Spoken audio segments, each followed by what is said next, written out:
Hey guys, Ryan here. Thanks for this quick training on transforming from being a bidder or an order taker or an estimator to a contracting salesperson. So I'm going to talk about that.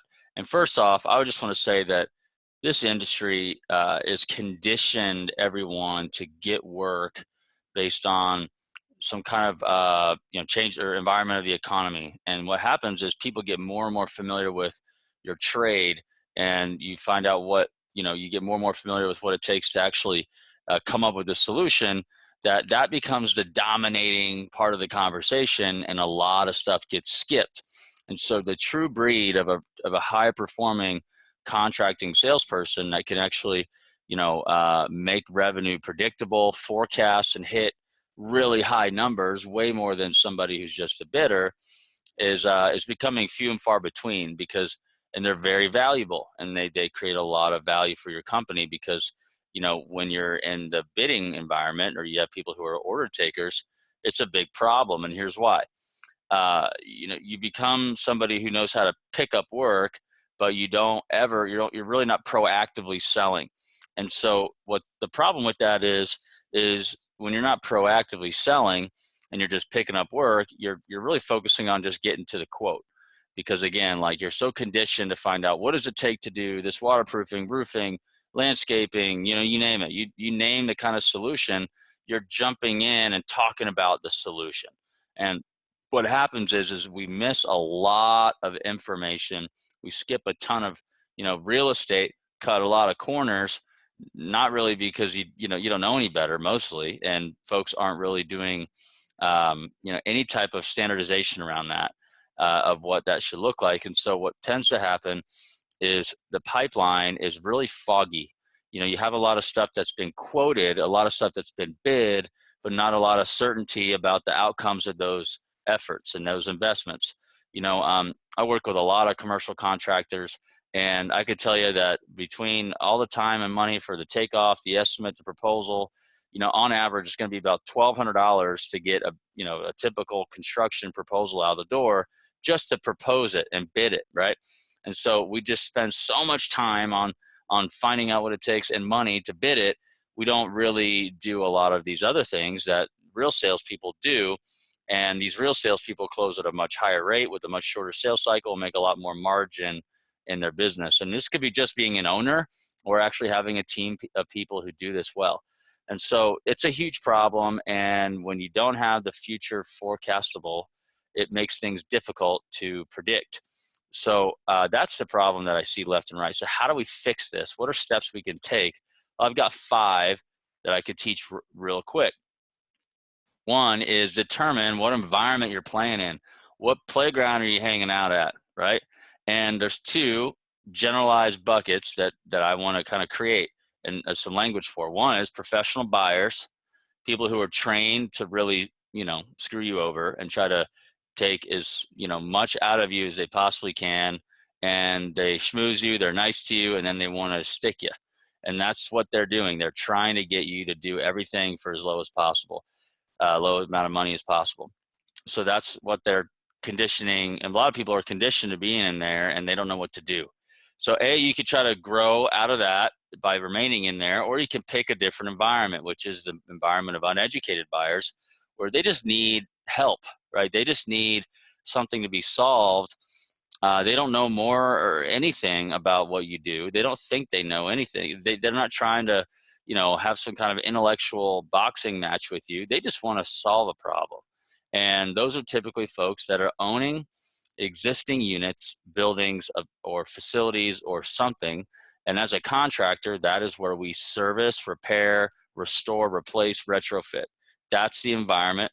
And I like to call it, like if you're on the Kentucky Derby and there's a horse is called Always There, right? And I want to bet on that horse. I want to bet on the horse that's an environment that's going to always be there, which is an environment of restore, replace, and people who are just really needing help. And they're not trying to just bid, shop, price shop everything out. So that's to determine your environment. I would pick the uneducated environment. So that's one area where somebody can start to, make some things more predictable. Secondly, is dig deeper. What are your team individual members' weakest points? Like, what are their hidden weaknesses? that is holding them back from being able to actually sell. And so we want to identify that, and I can help you identify that. And when we do, it gives us a whole bunch of clarity on like a roadmap of what would need to be transformed. That is like the bidder estimator mentality. That's fine. Like, it's good enough to survive, but if you really want to thrive, you have to transition.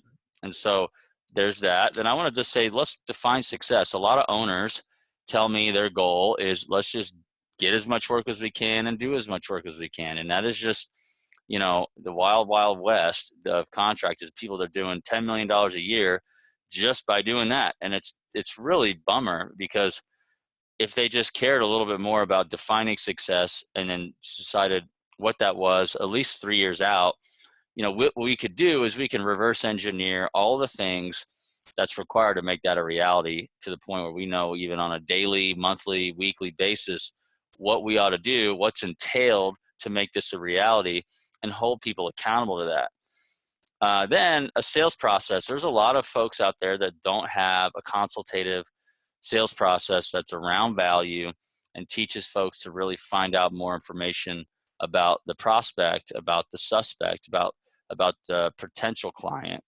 that pertains to learning more about that before we jump in and talk about how great we are and what we can do to solve their need, which is typically, give me a bid, right?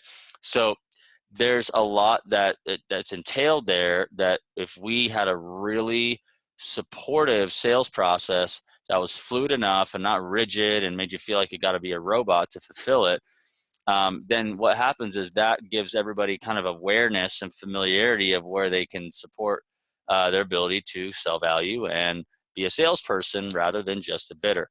And so just something to keep in mind, the sales process needs to be really focused and milestone centric around these things. And then lastly, ongoing coaching and accountability is absolutely vital.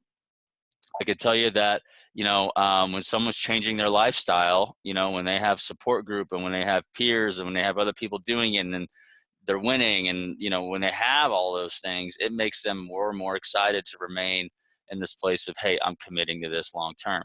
And so what we need to do is foster an environment where those changes are celebrated and starts to pick up steam, where people are like, hey, that worked for him and her and him. I know I got to continue to keep at this, because really that old mindset is habitual, and your brain loves to take shortcuts and create, grooves in your brain of, here's how I always do it. And so to get out of that old unpredictable bid world, order taking world, you got to create an environment where that ongoing coaching and accountability is in place, where it becomes habitual, and then you just never stop. Tom Brady is one of my favorite athletes of all time. He still has a throwing coach. He's a 6-time Super Bowl champ. He never stops improving, and that's why he's the greatest of all time.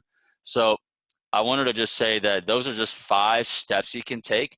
If you feel like you would love a full roadmap of actually how to do this A to Z, and it's more than just, let me try to figure this out on my own, and you want some expertise around this and a structure and a plan, then go ahead and just schedule a meeting with me. Tell me about your current situation. Tell me why it's important to you, where you really want to go. Show me that you really would be an awesome client and that you're committed. And I could talk about what my help would look like with, my program. So anyhow, thanks for tuning in. Hope this was a great training. Hope it was of value. Look forward to spending some time with you, hopefully on a strategy session. Go ahead and schedule now. Thanks. Bye-bye.